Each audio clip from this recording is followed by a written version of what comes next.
Indonesia merupakan negara dengan 6 agama resmi dan banyak kepercayaan lokal yang tersebar di penjuru wilayahnya. Sikap toleransi menjadi poin penting menjaga kerukunan umat beragama. Contoh toleransi ini pula yang coba diwujudkan Komplek Perumahan di Surabaya Barat. Perumahan Royal Residence di Surabaya Barat memiliki rumah ibadah 6 agama di Indonesia. Rumah ibadah tersebut bahkan berdiri berdampingan di dalam komplek perumahan tersebut.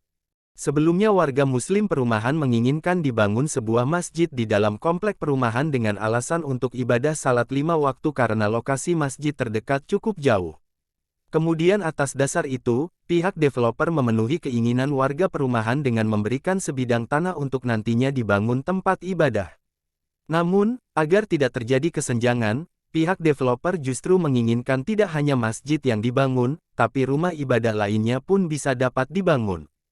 Sebuah proyek rumah ibadah di perumahan Royal Residence Wiyung, Surabaya, semakin memperkuat betapa besarnya tingkat toleransi antar umat beragama di Kota Pahlawan.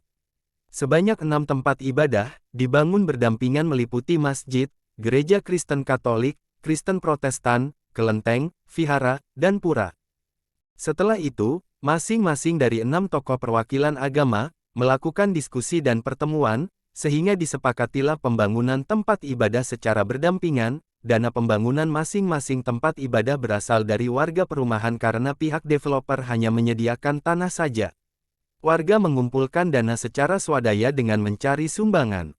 Pembangunan sudah mulai sejak 2017, dan sekarang baru 3 yang dapat difungsikan yakni masjid, gereja Kristen Katolik, dan Kristen Protestan. Sisanya seperti kelenteng, vihara dan pura, masih dalam proses pengerjaan.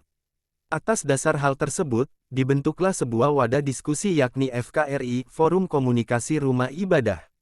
Forum tersebut dibentuk semata untuk menghindari adanya gesekan-gesekan sosial yang bisa saja terjadi. Forum tersebut pula, nantinya mengatur mengenai jadwal penyelenggaraan upacara hari besar masing-masing agama mengingat jarak setiap tempat ibadah hanya 3 meter. Toleransi antar umat beragama juga sangat kental di sini. Contohnya, kesepakatan agar masjid tidak memakai pengeras suara di luar, tapi hanya boleh di dalam. Begitupun gereja, lonceng hanya boleh diletakkan di dalam gedung.